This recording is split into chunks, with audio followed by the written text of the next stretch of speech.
Okay friends, आज हम लेंगे एक पॉलिटिकल फिलॉसफी का बहुत ही इम्पोर्टेंट बल्कि one of the most important philosopher, वो है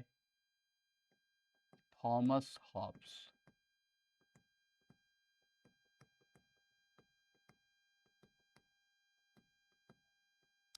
ये 1588 से 1689 ये इनका समय है। और इनकी जो किताबें हैं, आप उसको याद करने के लिए आप ऐसे कर सकते हैं कि 1651 में इनकी सबसे मशहूर किताब आई है लेवियाथन, जो एक ऑल टाइम क्लासिक है। लेवियाथन, इसके ऊपर दो किताबें हैं 1640 में। ये है डिसीवे, डिसीवे और नहीं, डिसीवे नहीं है, डिसीवे 1648 है। 1640 में है elements of law, elements of law. और फिर ये 1668 में आती है डी कारपोरे, 55 में मेरे ख्याल से 1665 डी कारपोरे।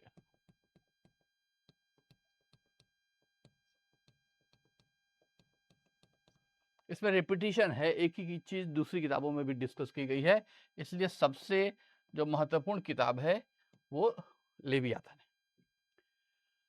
अब लेवियाथन चूंकि सबसे महत्वपूर्ण किताब है, तो इसका जो कंटेंट है वो है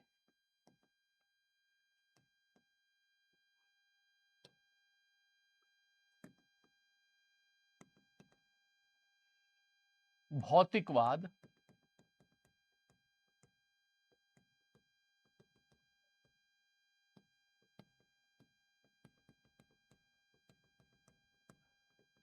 सामाजिक समझौता,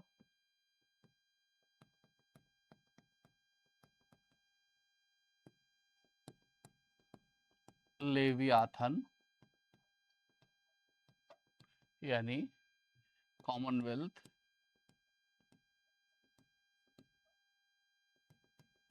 या स्टेट,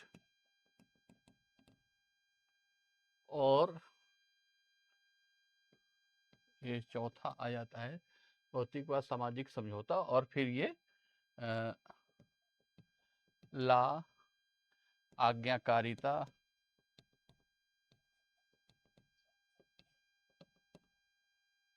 और आभार, पॉलिटिकल ऑब्लिगेशन जिसको बोलते हैं।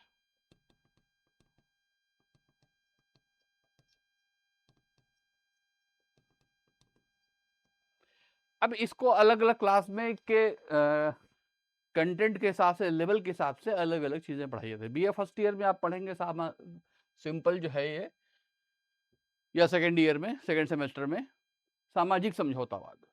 और 12वीं में जो पॉलिटिकल साइंस पढ़ते हैं बच्चे वही पढ़ेंगे, राज्य की उत्पत्ति का समझौतावादी सिद्धांत।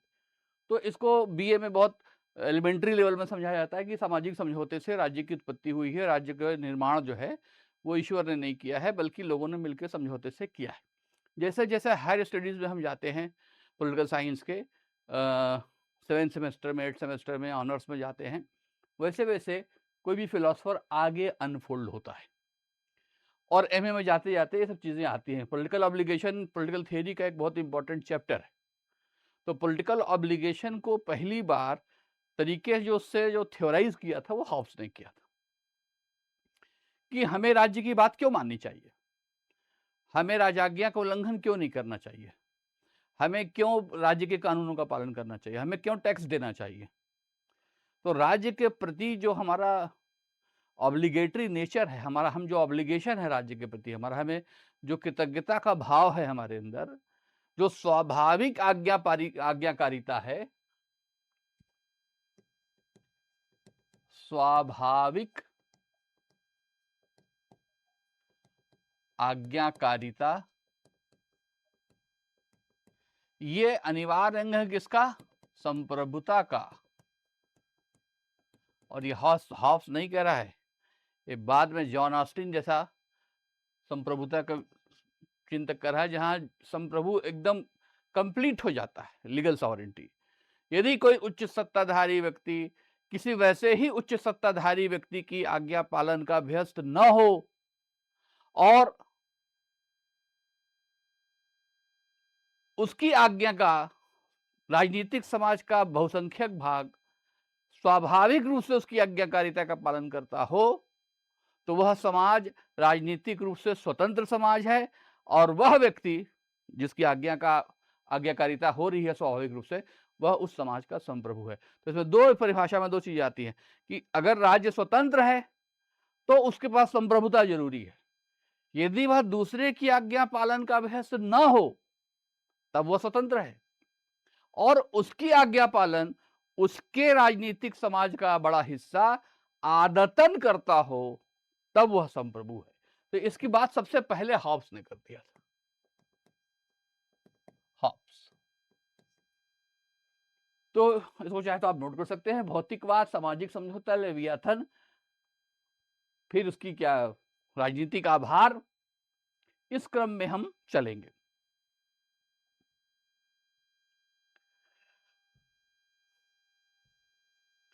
अब हम लेते हैं पहला इसका हॉब्स का भौतिकवाद।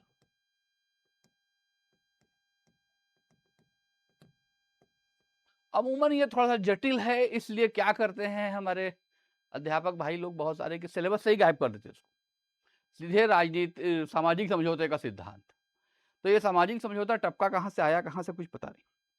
लोगों ने मिल के जो है समझौता किया, क्यों भाई, बहुत परेशान हो गए थे, बहुत लोग लड़ झगड़ रहे थे, मानव स्वभाव बहुत पाशविक था, लालची था, एक दूसरे का गला काटता था, इसलिए लोगों ने समझौता कर लिया, इतने से मामला खत्म हो जाता है। हॉब्स पहला ऐसा दार्शनिक है कि जिसने मध्य युग से पूरी तरह से राजनीतिक चिंतन को अलग कर दिया। मध्य युग किस पर आधारित था? धर्म, और धर्म से जो चीजें निकलती हैं, प्रज्ञा या इल्हाम, इसको अंग्रेजी में कहते हैं इंट्यूशन, हिंदी में कहते हैं अनुभूति, ठीक है। तीसरी नैतिकता, चौथी धार्मिक या सार्वभौम नैतिकता,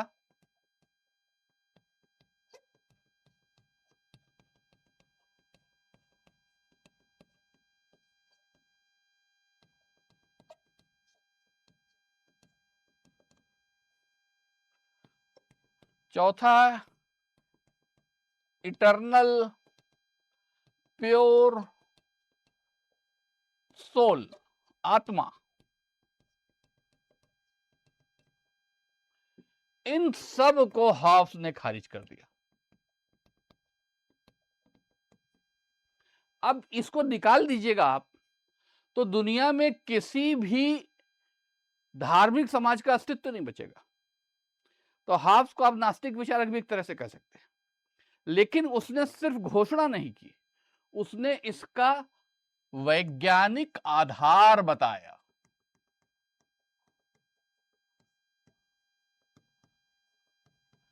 न्यूटन के लिए बहुत आसान है बताना गुरुत्वाकर्षण का नियम, क्योंकि उसके बाद एकदम फिक्स फार्मूला बन गया है, उसके कैसे कैसे क्या क्या हुआ।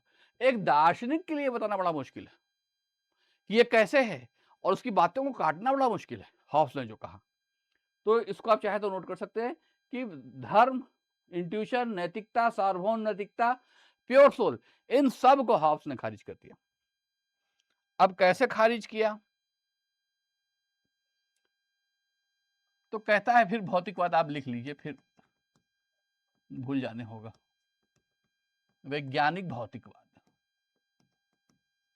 ये जाना जाता है मार्क्स के नाम से, लेकिन इसका जो अब्बा था वो हॉब्स था। कुछ लोग फ्यूल में ज्यादा मशहूर हो गए, उसमें कार्ल मार्क्स भी है। हॉब्स को बहुत कम लोग जानते हैं। हॉब्स ने जो वैज्ञानिक भौतिकवाद का नाम दिया, तो इसने कहा ब्रह्मांड में दो चीजें हैं बस, एक द्रव्य, यानी मैटर, और बल्कि एक ही चीज है, दूसरी चीज ही नहीं है। जो दूसरी चीज है वो है गति, और ये दोनों चीज इक्वल टू ब्रह्मांड। ब्रह्मांड में केवल दो चीज, मैटर है, और उस मैटर में और उस मैटर की वजह से क्या है, गति, मोशन।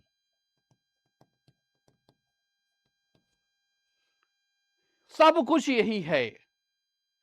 इसी द्रव्य और मैटर की वजह से, मोशन की वजह से सारी चीजें पैदा होती हैं। उन सारी चीजों में क्या पैदा होता है, तो यहां पर हॉब्स ने क्या किया, भौतिकी, मनोविज्ञान और राजनीति विज्ञान को एक कर दिया और उसको नाम दिया भौतिकवाद। अब वो कहेगा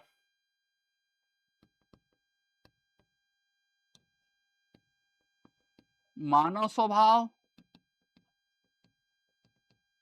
किसकी वजह से है, भौतिकी की वजह से, इस दो की वजह से, द्रव्य की वजह से, गति की वजह से, ऐसा मनुष्य। फिर इससे आगे क्या आएगा, विचार, भाव, इंस्टिंक्ट, संवेग हिंदी में कहेंगे इसको। ये किसकी वजह से आ गया, भौतिकी की वजह से। ये द्रव्य इसकी गति वजह से, और ये इसकी आवश्यक परिणति क्या होगी, राज्य बराबर समझौता। अब ये कैसे होगा, इसको समझाता हूं।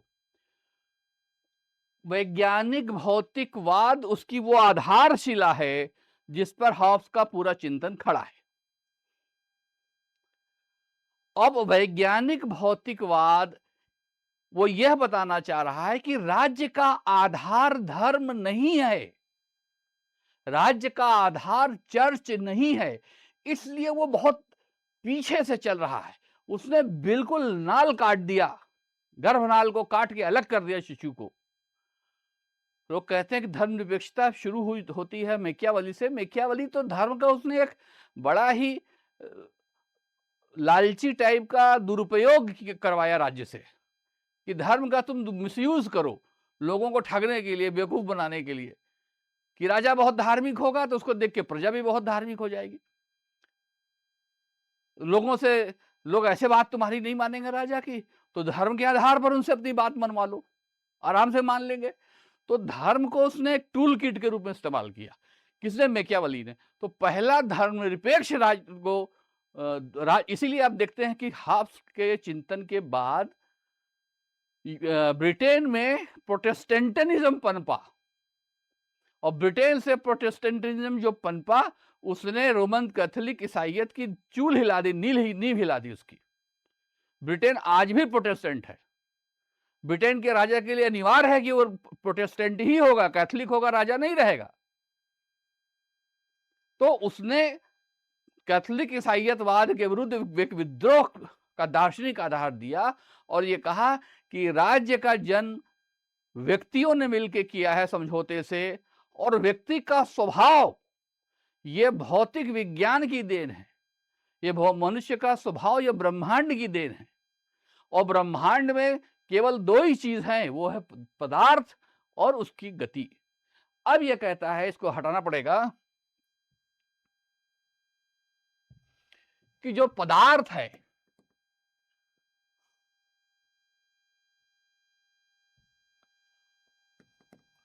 द्रव्य है, मैटर, इसमें अणु होते हैं, ये गतिशील है। इसको देख के भी इंद्रियां गतिशील होती है। आप कोई चीज देखते हैं तो आपके मन में एक विचार आता है कि अच्छी है या बुरी। कोई फिल्म आपको, कोई चित्र आपको बहुत सुंदर लगता है, कोई चित्र आपको बहुत खराब लगता है, आपको हंसी आती है, आपको रुलाई आती है। तो जो संवेग पैदा होते हैं, ये संवेग पैदा होते हैं द्रव्य के कारण। अब वो द्रव्य आपके अंदर जो गति उत्पन्न करता है, उसके कारण दो भावनाएं पैदा होती हैं, एक डिजायर, इच्छा, और दूसरा एवर्जन, अनिच्छा या विरक्तता। कि कोई चीज आपको नापसंद है, आप उसे दूर हटना चाहते हैं। कोई चीज पसंद है, आप उससे चिपके रहना चाहते हैं। कोई खाना आपको अच्छा लग गया, अब ये इंद्रिय संवेदना अलग है, भाई कोई चीज देखने में अच्छी लग रही है, खाया तो बहुत बेकार लगे, छूट फिर थूक दो, उसको फेंक दो, अब आगे से नहीं खाऊंगा इसको। ये जो विरक्ति कहाँ से आई? उस पदार्थ की गति के कारण। वह गति आप में ट्रांसफर हुई, आप में कोई संवेग नहीं है। हॉब्स कहेगा सभी संवेग आर इक्वल टू मोशन। जिसको हम मनोविज्ञान कहते हैं, वो पदार्थ का गति विज्ञान है जो हमारे मानस में चला गया है। इसको और इस पर ले जाऊं तो दो चीजें और लेता है, कल्पना और दूसरा लेता है स्मृति। कल्पना वैसे विचार हैं जो जिसने आपके अंदर गति अभी पैदा नहीं की है, क्योंकि आपने वो पदार्थ देखा नहीं है, लेकिन आपकी कल्पना पहले देखे गए पदार्थ से प्रभावित है। आप ऐसी किसी चीज की कल्पना नहीं कर सकते जो आपके पहले देखे गए पदार्थों के संश्लेषण का परिणाम न हो। इसलिए आप किसी सपने में किसी अज्ञात स्थान पर चले जाते हैं, कोई आपसे पुरखे मिलने चले जाते हैं, आप कहीं ऐश्वर्या राय से मिलने चले जाते हैं, तो भांति भांति की चीजें आपके स्वप्न में होती है, कल्पनाओं में होती है। आप क्रिकेट खेल रहे हैं तो आप क्रिकेट देखते हुए स्वयं को समझते हैं कि हम ही जो है विराट कोहली हैं, हम ही जो है बुमराह बॉलर हैं। तो कल्पनाओं पर नियंत्रण नहीं। कल्पनाएं क्या होती है, इसको कहता है वो डिके डिजायर। ऐसी कल्पनाएं होती जो मतलब बर्फ पिघल रही है, अब घटित हो रही है। यानी कि ऐसा कुछ नहीं है जो आपने नहीं देखा है और आपको पता है। तो द्रव्य जो गति पैदा करता है, उससे क्या पैदा होती है? इच्छा और अनिच्छा। यह हमारे सारी क्रिया का आधार है।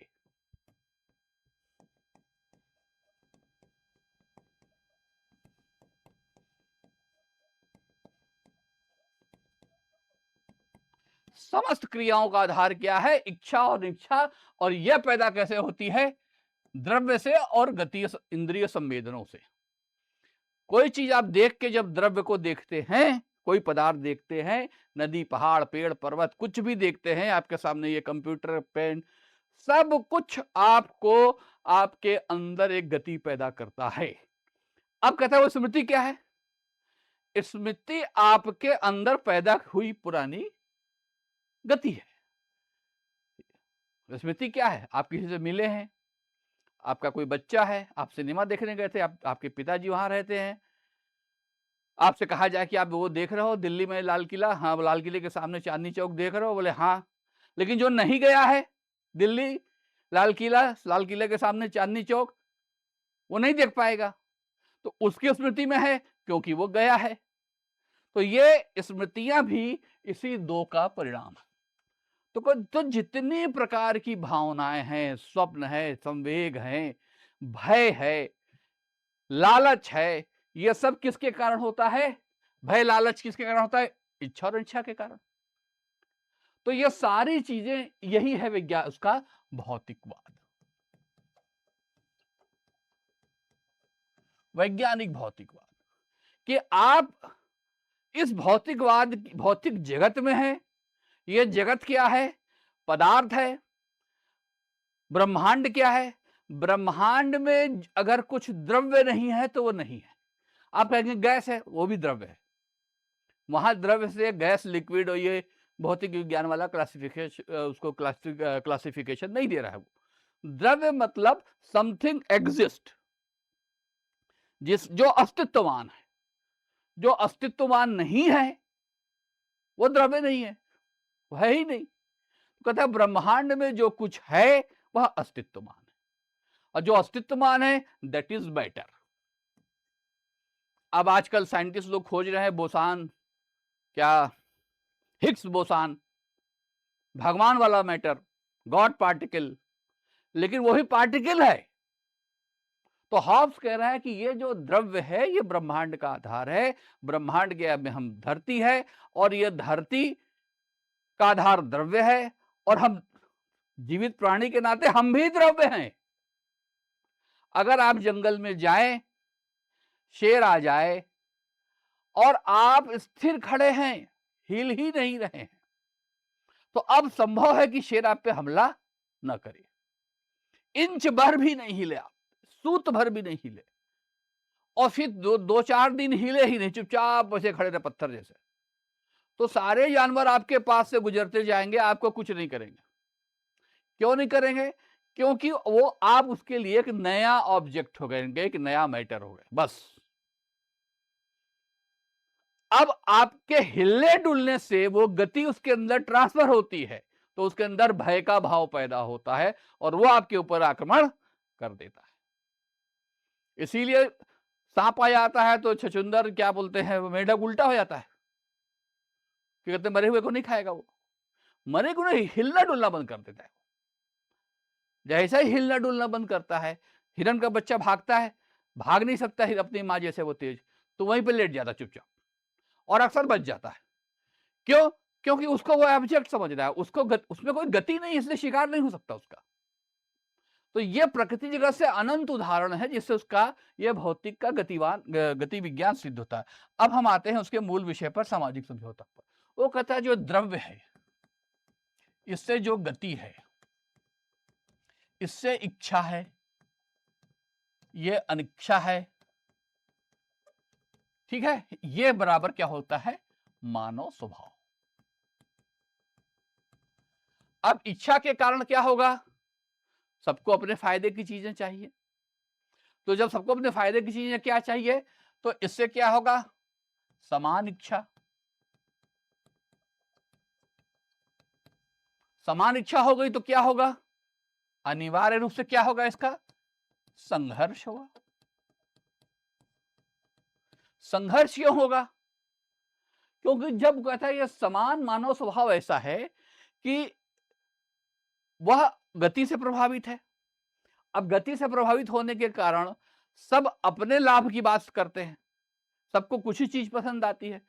अब मान लीजिए कोई पशुओं का झुंड है, वो एक ही फीमेल के लिए 2 शेर, अक्सर देखते हैं आप नेशनल ज्योग्राफी वगैरह में, उनको अपनी वीरता साबित करनी पड़ती है, तो क्या होता है? संघर्ष होता है।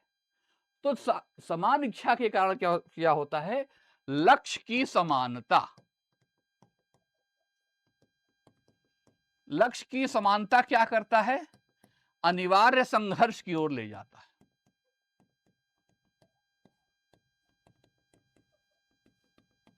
क्योंकि मानव स्वभाव जो समान इच्छा प्रकट करती है, तो इससे 3 चीजें पैदा होती हैं। डिजायर नहीं, कंपटीशन। पहली चीज आएगी कंपटीशन, दूसरी आएगी तब यहां पे डिजायर, और तीसरी आएगी इसकी जो है, इसको अंग्रेजी में हम फेम कह सकते हैं, या प्रसिद्धि, ग्लोरी।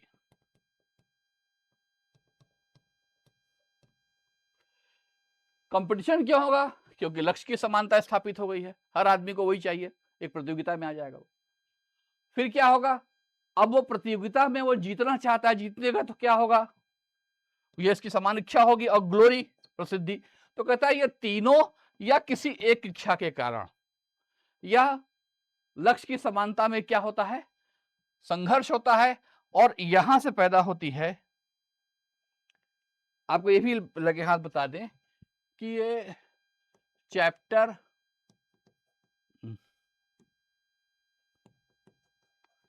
चैप्टर 1 से लगभग 12 चैप्टर तक ये पूरा वर्णन है लेवियाथन के।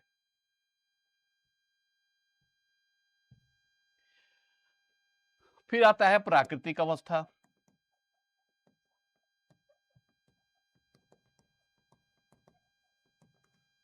इसको कहता है स्टेट ऑफ वॉर।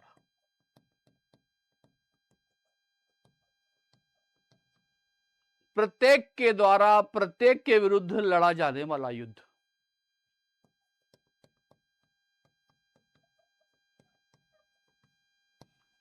प्रत्येक के द्वारा प्रत्येक के विरुद्ध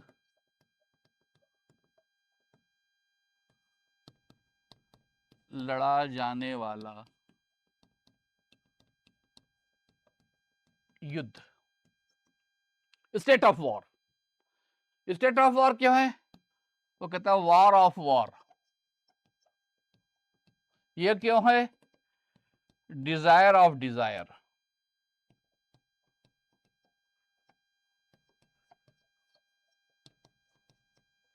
एक इच्छा से अनेक इच्छाएं पैदा होती है। एक इच्छा पूर्ति की और इच्छा पूर्ति।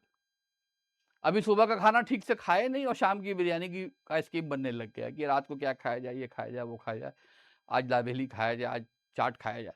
ठीक है, तो इच्छाओं से, एक इच्छा से जैसे इच्छा पूर्ण होती है वैसे ही वॉर ऑफ वॉर होता है। तो जब आप स्टेट ऑफ वॉर में कहते हैं, ये कहता है कि जरूरी नहीं है कि ये हमेशा लोग मार कुटाई ही करते रहे। युद्ध का भय, युद्ध का भय, और जो उसने लेवियाथन में शब्द इस्तेमाल किया है इसके लिए, युद्ध का भय के लिए, कहता है फियर ऑफ वायोलेंट डेथ। हिंसक मौत से भय, सिर्फ मौत से भय नहीं, हिंसक मौत से भय, युद्ध में मारे जाने का भय। यह जो भय है यह समझौते का कारण बनता है। तो कहता है, फिर से आपको रिकैप करते हैं, पदार्थ में गति होती है, गति से मानव स्वभाव बनता है। कोई चीज देख के उसको इच्छा या अनिच्छा होती है। जब इच्छा होती है तो इन 3 चीजें आती हैं उसके अंदर। कंपटीशन होता है, प्रतियोगिता उसके अंदर होती है जिसमें वो जीतना चाहता है, जीतने की इच्छा होती है, जीतता है तो उसको ग्लोरी मिलती है। तो असल में एक ही चीज है कंपटीशन। वो कंपटीशन क्या है? समान लक्ष्य। तो ये स्थिति कहता है प्राकृतिक अवस्था। तो कहता है कि ये जो प्राकृतिक अवस्था है इसमें हमेशा युद्ध हो रहा हो ऐसी जरूरी बात नहीं है। ये स्टेट ऑफ वॉर का मतलब है आप हमेशा युद्ध की अवस्था में हैं। लड़ नहीं रहे लेकिन लड़ने की तैयारी कर रहे हैं। लड़ भी रहे हैं लेकिन जो लड़ नहीं रहा है वो न लड़े इसकी तैयारी में है। तो इसकी तैयारी कैसे होगी कि भाई तैयार रखो, कोई हमला कर देगा तो मारेंगे, हमारे पास भी हर बार हथियार औजार मजबूत रहना चाहिए। ये इसको आप अंतरराष्ट्रीय राजनीति में रहते हैं कोल्ड वार।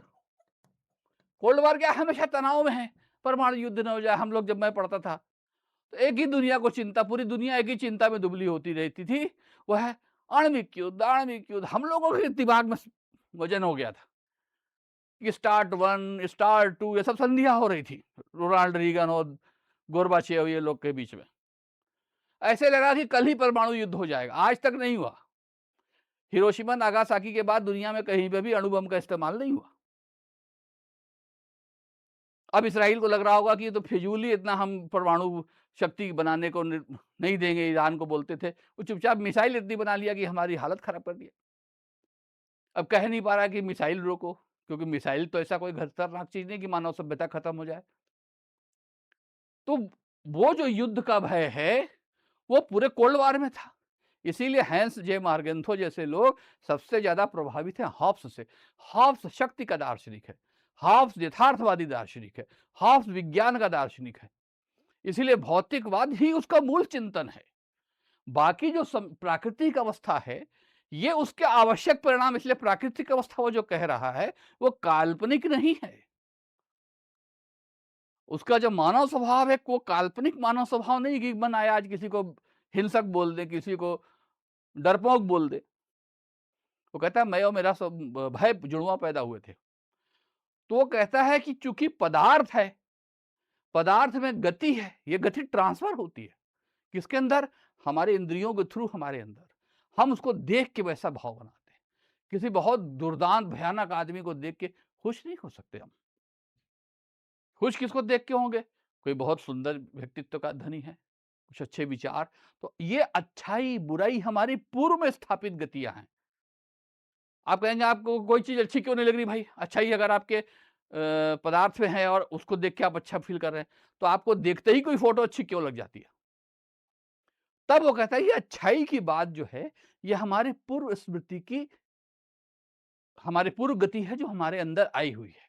यही वजह है कि एक बच्चा दुनिया में जो कहीं किसी भाषा ही ना सुना हो उसने, तो दुनिया की कोई भाषा नहीं जानता वो। ये अफ्रीका के एक काले निग्रो बच्चे को आप ले जाके इंग्लैंड में छोड़ दीजिए, वो भले ही भिखारी बन गया, लेकिन वो कौन सी भाषा में भीख मांगेगा? अंग्रेजी में मांगेगा। क्यों? वही ध्वनि उसने सुनी है। आप जो विज्ञान से प्रमाणित है ये, कि जो आप ध्वनि सुनते हैं उन्हीं शब्दों का उच्चारण आप करते हैं। लिखना तो आप बहुत बाद में सीखते हैं। मम्मी पापा ये वो कहाँ सुन के आप बोलना सीखते हैं, पढ़ के बोलना नहीं सीखते। पढ़ना तो एक कला है जो आपको बाद में सिखाई जाएगी।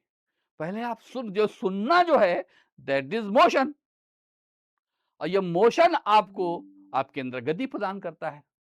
तो ये स्टेट ऑफ वॉर, उम्मीद है कि इतना समझ आ गया होगा। इसके बाद आता है सामाजिक समझौता। तो अब ये कहता है, यहां पर एक विरोधाभासी करता है।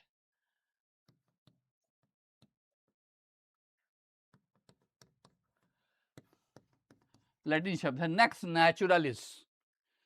एक प्राकृतिक चीज हमारे अंदर है, वो कहता है वो क्या है? नेक्स नेचुरलिस, वो है विवेक। और ये विवेक क्या है? ये भी गति का उत्पाद है।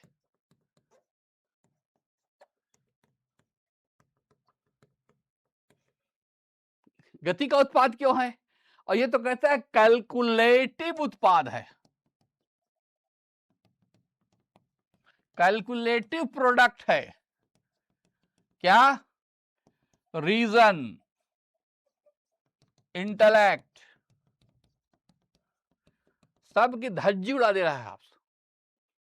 रीजन, इंटेलेक्ट, कैलकुलेटिव क्यों है? तर्क में आप क्या करते हैं? गणितीय गणना करते हैं तर्क में हम। तर्क में हम दो चीजें करते हैं जो सुकरात की पद्धति है, एडिशन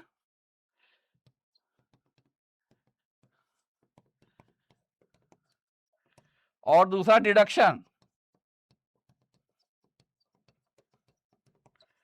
यानी कि आगमन और निगमन। हम कुछ चीजें घटाते हैं, कुछ जोड़ते हैं, कैलकुलेशन करते हैं, और उस कैलकुलेशन के संश्लेषण से हम आपको वही काम कर रहे हैं। अभी हम आपको हाफ के दर्शन को समझाने के लिए चीजों को घटा रहे हैं, बढ़ा रहे हैं, जोड़ रहे हैं, उसके चैप्टर ले रहे हैं। ये सब न्यूमेरिकल चीजें हैं। शब्द क्या है, स्वर क्या है, सब ऑल न्यूमेरिकल्स। तो कहता है ये विवेक जो है ये गति का बाई प्रोडक्ट है। बाई प्रोडक्ट क्यों है? आपके अंदर डिजायर है, इच्छा और अनिच्छा। अब आपके पास यहां से फ्री विल आती है। क्यों? आप चुनते हैं। तो ये जो नेचुरलिस्ट है ये काल्पनिक नहीं है। लेक्स नेचुरल ये बताएगा कि भाई ऐसे लड़ते रहने से तो मर जाओगे। तब आपको ये लेक्स नेचुरलिस्ट विवेक आपको गाइड करता है किस ओर? समझौते की ओर। कि ये जो लेक्स नेचुरलिस है, प्राकृतिक विवेक है, प्राकृतिक अधिकार है आपका, वो ये समझाता है कि आपको मिलके रहना चाहिए, या आपके ऊपर ऐसा कोई ताकत हो जो आपको मिला के रखे बलपूर्वक, क्योंकि आप तो रहेंगे नहीं मिलके अपने से। तो इसके लिए क्या होगा? समझौता होना चाहिए, पहली चीज। एक समझौता, दूसरा अधिकारों को सौंपना,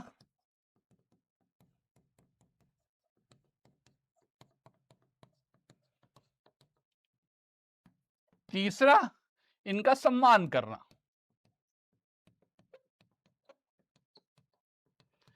अब ये बोलता है ये समाज है, सभ्य समाज,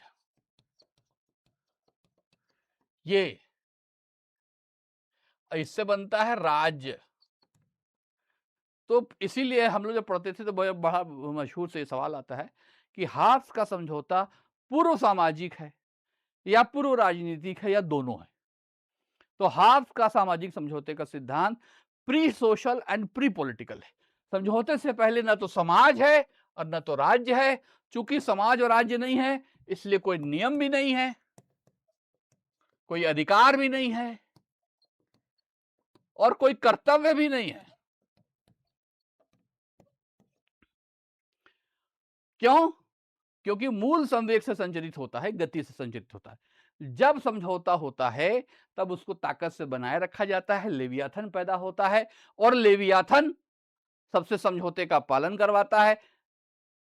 और हम चूंकि बने रहना चाहते हैं इसलिए उसका सम्मान करते हैं। उससे हमारा सभ्य समाज पैदा होता है जहां सब लोग एक दूसरे का सम्मान इसलिए करते हैं क्योंकि यही उनके फायदे में है। लोग मूलतः अहिंसक ही होते हैं, हिंसा तो कभी कभी करते हैं। जिस तरह से शुद्ध शाकाहारी होया जा सकता है लेकिन शुद्ध मांसाहारी नहीं हुआ जा सकता। शुद्ध मांसाहारी होने का मतलब है कि दिन रात आप मांस ही खाते रहे, संभव नहीं है। लेकिन शुद्ध शाकाहार संभव है क्योंकि आप दिन रात शाकाहार पर जीवित रह सकते हैं, क्योंकि चावल दाल भी वो भी तो शाकाहारी है। लेकिन शुद्ध मांसाहार, उसी तरह शुद्ध हिंसक संभव नहीं है, शुद्ध अहिंसक संभव है। तो शुद्ध अहिंसक क्या है? हिंसा नहीं करना, इस बात की सीख वो अहिंसा है। अब संक्षेप में हम आपको कुछ समझौते की विशेषताएं बता देते हैं। वो पहला क्या है? संप्रभु समझौते का भाग नहीं है।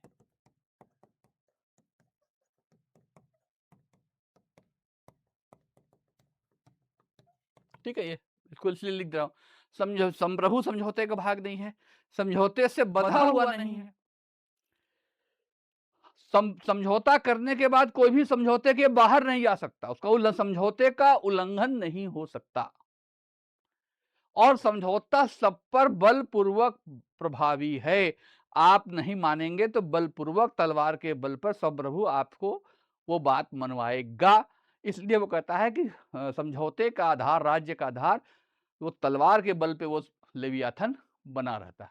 लेकिन यहाँ पर व्यक्तिवाद तो उसका हावी होता है। वो कहता है कि जीवित रहने का अधिकार पर संप्रभु का कोई आदेश, law is the command of sovereign, संप्रभु की आज्ञा ही कानून है।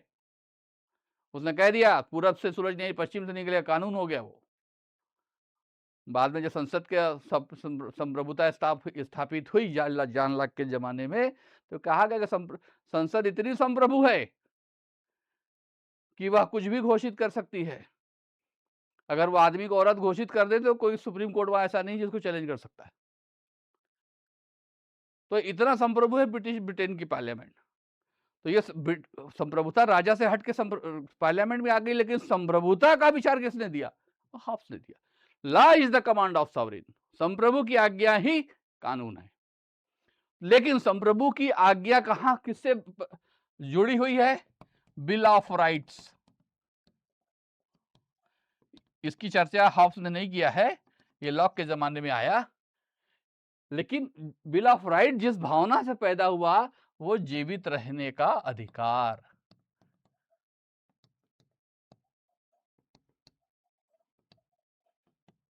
अगर संप्रभु की कोई आज्ञा व्यक्ति के जीवित रहने पर हमला कर दे तो राज्य के प्रति विद्रोह का अधिकार है जनता को, व्यक्ति को। इसलिए हाफ्स को व्यक्तिवाद का जनक कहा जाता है। तो उम्मीद है कि आपको परमाणुवाद से उसके लेकर के यहां तक की बात समझ में आ गई होगी। एक बार बनाया तो दोबारा वीडियो देखिए, मेरी ख्याल से उम्मीद है कि आप तक पहुंच जाएगी बात ये, क्योंकि बहुत लंबा हो गया है वीडियो, इसलिए इसको समाप्त करता हूं। किसी और वीडियो में इसके आगे की बात की चर्चा करेंगे। वैसे हाफ्स का कंप्लीट फिलॉसफी हमने मोर और लेस में कवर कर दिया है। जो अलग अलग नाम से प्रश्न बनते हैं, उसका व्यक्तिवाद बताइए, संप्रभुता सिद्धांत बताइए। संप्रभुता सिद्धांत यही है समझौता, लेकिन उसमें विशेषताएं जुड़ जाएंगी। तो जितनी भगवान की विशेषताएं हैं, अदेय है, अविभाज्य है, सार्वभौम है, ठीक है, उसकी आज्ञाकारिता को उल्लंघन नहीं किया जा सकता, वो सब विशेषताएं लेवियाथन की है, वो सारी विशेषताएं संप्रभु की हैं। अदेय है, अविभाज्य है, सार्वभौम है, ओमनीपोटेंस है, ओमनीप्रेजेंस है, हर जगह उपस्थित है, कोई उसकी बात काट नहीं सकता। ये सब किसकी विशेषताएं हैं? संप्रभु की विशेषता है। आप उसमें जोड़ दीजिएगा लेवियाथन में, तो वो संप्रभुत्व का उत्तर कंप्लीट हो जाएगा। Okay, thank you.